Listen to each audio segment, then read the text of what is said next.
What's up, YouTube? It's your boy JP's on Keys. It's too easy. And today's video is going to be kind of different today.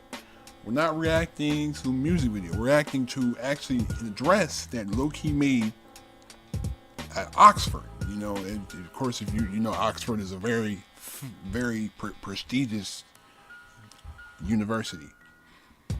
So he talks about whether or not, that the Arab world has not failed the Palestinian people. Of course, this is stemming from the Israeli and Palestinian conflict that has been going on for over 100 years. Over hundreds of thousands of people have died as a result of this war. So for right now, I'm just gonna give a brief synopsis of the current, what it is right now, the current conflict. Because if I went into it for real, this video would be like almost an hour long. So, this is the current conflict. The primary this is ifamericanknew.org. I will link the article that I got this from in the description. Again, if I'm wrong, please correct me in the comment section. Please correct me. Don't be afraid to tell me that I'm wrong about something. Please. Don't be afraid to tell me I'm wrong. It says, first, there were the inevitably destabilizing effect of trying to maintain an ethnically preferential state, particularly when it is largely of foreign origin. The original population of what is now Israel was 96% Muslim and Christian, yet these refugees are prohibited from returning to their homes in the self-described Jewish state, and those within Israel are subject to systematic discrimination. So apparently, the first issue, this is a religious issue, because the area, Israel is now a Jewish state but the people who are proclaimed Muslims and Christians are not allowed in Israel. This is what I'm getting at right now. Okay. The second one, Israel's continued military occupation and confiscation of privately owned land in the West Bank and control over Gaza are extremely oppressive, with Palestinians having minimal control over their lives. See, this is what Lowkey talks about in his songs. They're militarily occupying Gaza and the West Bank, and they're snatching land. They're snatching land away from people. That sounds very, very, very familiar, if you know what I mean, to a certain particular group of people that got their land seized by the government. You know that the group of people I'm talking about. They got their land seized from the government. They had no control over anything. You know the group of people who who I'm talking about. Oh, let me continue. Thousands of Palestinian men, women, and children are held in Israeli prisons. Few of them have had a legitimate trial. Physical abuse and torture are frequent. Palestinian borders, even internal ones, are controlled by Israeli forces. So they're trapped inside of Palestine. They're trapped inside Palestine. The Palestinians are trapped inside Palestine, and they're being tortured while they're in Palestine. Okay, hold on. Periodically, men, women, and children are strip searched, people are beaten, women in labor are prevented from reaching hospitals, at times resulting in deaths. Food and medicine are blocked from entering Gaza, producing an escalating humanitarian crisis as Israeli forces invade almost daily, injuring, kidnapping, and sometimes killing inhabitants. According to How Peace records of 1993, these territories were supposed to finally become a Palestinian state. However, after years of Israel continuing to confiscate land and conditions steadily worsening, the Palestinian population rebelled. The uprising, known as the Intifada, Arabic for shaking off, began in the end of September 2000. And you know what's not surprising? The U.S. is involved. Ain't that something? Largely due to special interest lobbying, U.S. taxpayers give Israel an average of $10 million a day and since its creation have given more U.S. funds to Israel than any other nation. As Americans learn about how Israel is using our tax dollars, many are calling for an end of this expenditure. So not only are the Palestinians being oppressed, the American people are paying for it.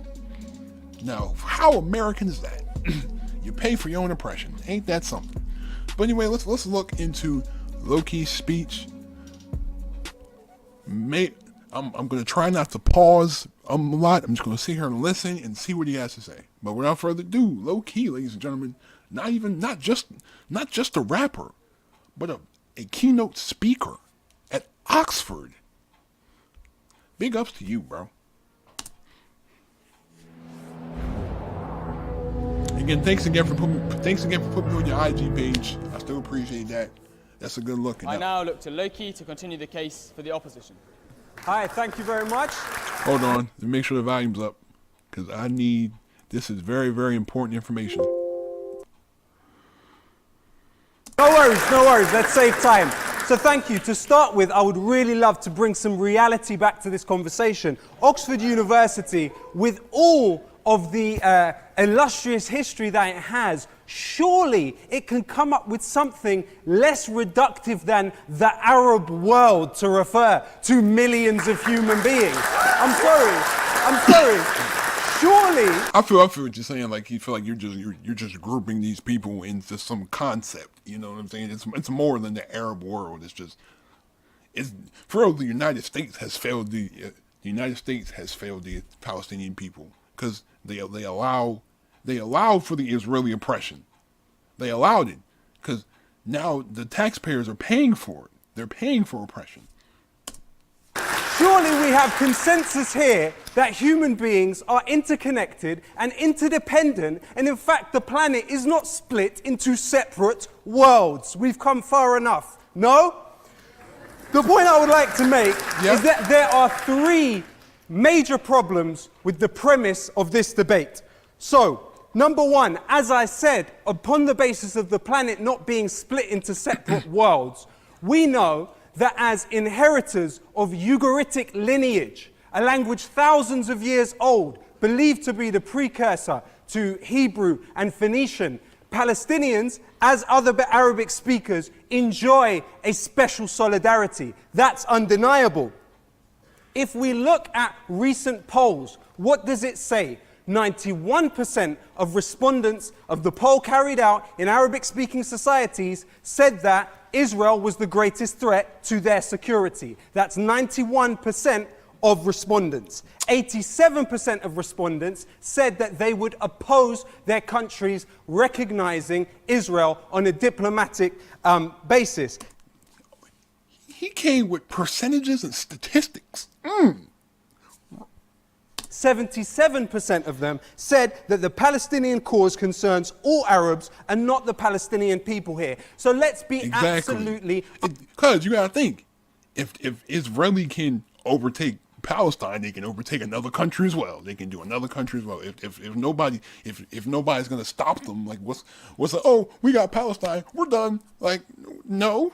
It's gonna be other countries and other Arabic people that are at risk. Unambiguously clear.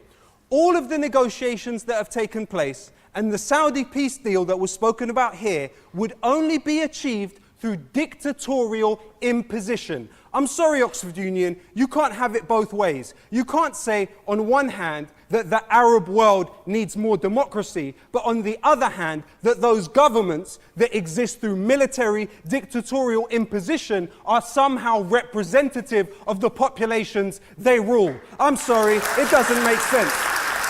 Look at them. Look at them. Look at them. Look at them. Look at them. They look mad. They look mad. What are the main points that people that responded to this poll have with the Palestinian cause? They say, number one, Article 11, UN Resolution 194. The Palestinians have the right to return home. It is affirmed again and again and again. What else do they say? They say that when they see Palestinians trying to return home, 70% of the population of Gaza are refugees. When they try to return home and are targeted in complete violation of Protocol 1 amendment of the Geneva Conventions, they see Palestinians being prevented from returning to their homes, being prohibited under the Apartheid Convention and the Rome Statute of the International Criminal Court. And it's in fact Human Rights Watch made absolutely clear that the people on the Great March of Return were not armed. However, what else do people in Arabic-speaking societies say? They say that UN Resolution 3246 makes absolutely clear that the Palestinians have the right to armed resistance as an occupied people. But they won't. But you got to think the Israelis won't let that happen. They won't let that happen. Of course, it's easier to kill somebody when they can't defend themselves, man. That's the typical mode of control. You get people to a point where they can't defend themselves and they can't fight back, and then you just go off. You know what I mean? Just like how America is trying to trying to take away people's guns. And once you take away people's guns, they have no way to defend themselves. Because now you can't, because you gotta go through 39 million hoops to jump through to get a gun, to get a license to get a gun. You know what I mean?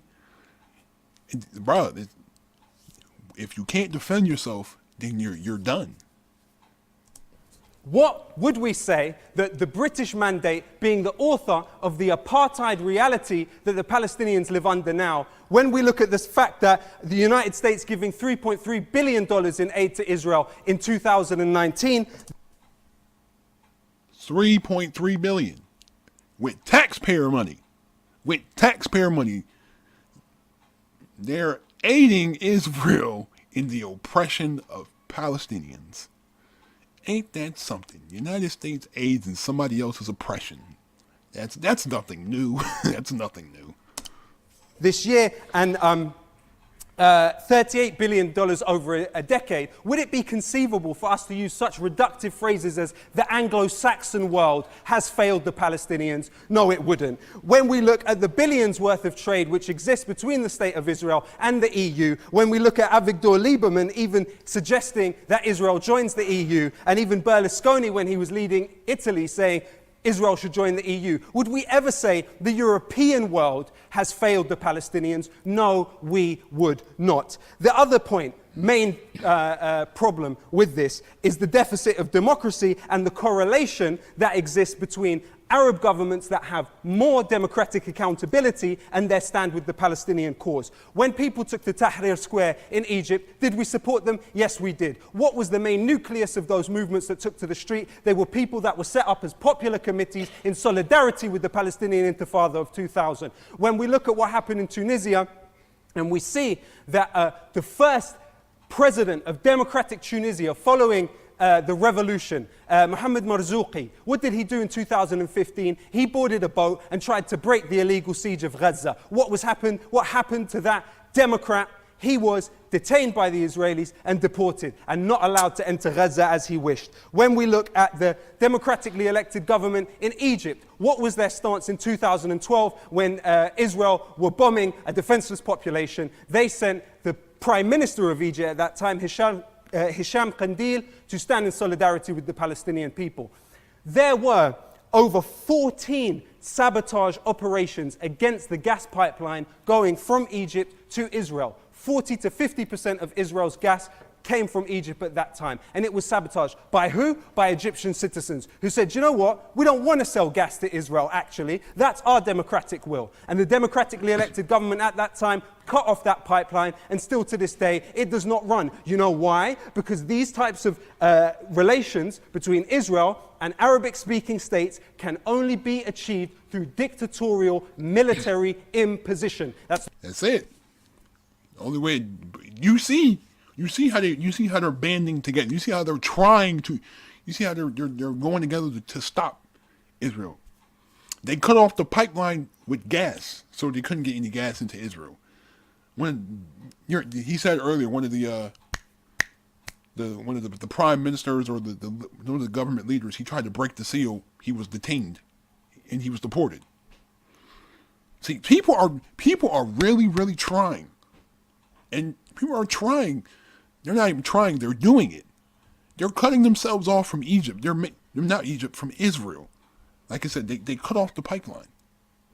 They sabotaged the pipeline. He said there have been 14 sabotage operations. They're really trying to defeat the enemy. But again, here comes the United States. Oh, here's $3 billion. Go ahead, do what you got to do. The truth of the matter, whether you like it or not, it's just what it is. So we look also, we see clearly that Palestinian solidarity in Arabic-speaking countries not only has been discouraged by governments who have been actively managing an unjust arrangement, we also see that Israel's assassination programs have gone all over the world, from Egypt to Jordan to Germany to Uruguay to Lebanon to Italy to France to Cyprus to Greece to Norway, Brazil, Tunisia, Belgium, Malta, and believed also Iran.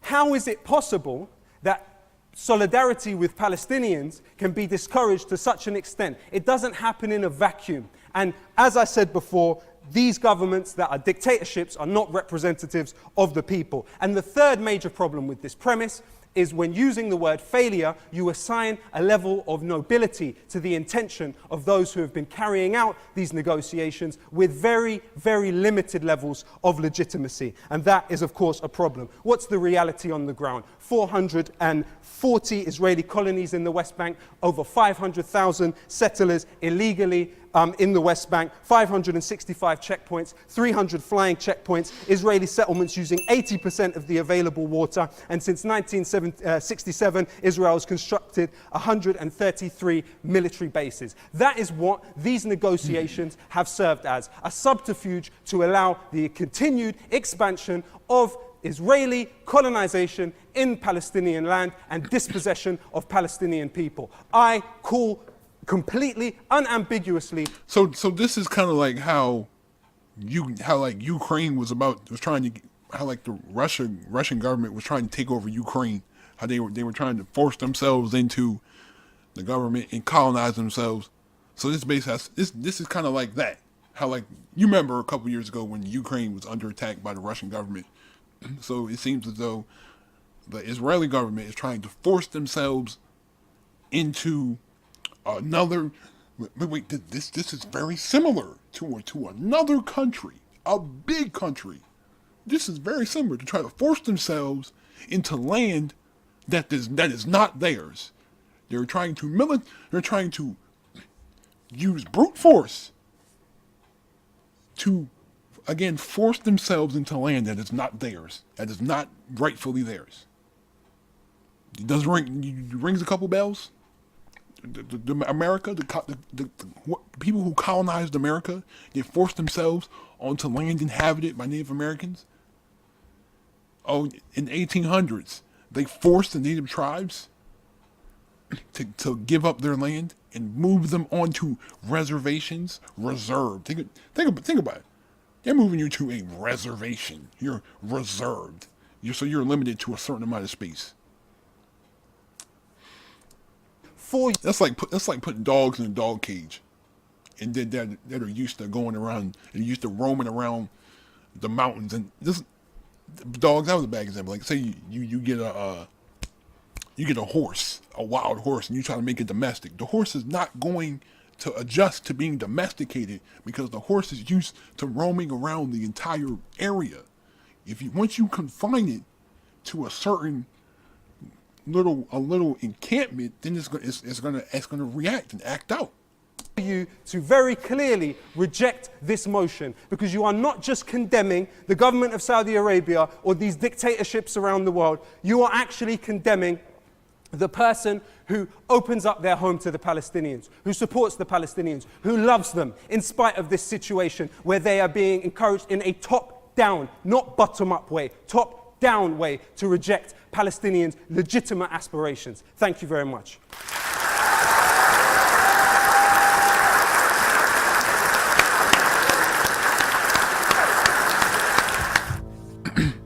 Okay. I like that. Again, it is not. Again, like I said before, it's basically just forced colonization. That's what it is. It's forced colonization.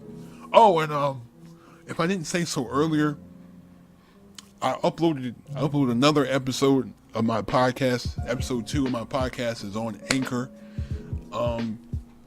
In the episode, I talk about Black History Month, 2020, political races. I also talk about the Greek fraternities. I also talk about politics, of course, because politics is one of my favorite things to talk about. But again, check the link in the description for that podcast. Also, check the link in the description for the article that I actually got that I was reading in the beginning, so you can check it for legitimacy. But anyways, thank you again for being a part of this intellectual conversation. Feel free to express your opinion in the comments. Again, tell me if I'm wrong on certain. Please tell me if I'm wrong, because I need to know. Because I don't want to just spread lies and information. Like, let me know if I'm wrong. But other than that, thanks again for watching this video. Leave a like if you enjoyed this video. Subscribe to the channel if you are new. Also, share this video wherever you share videos at, and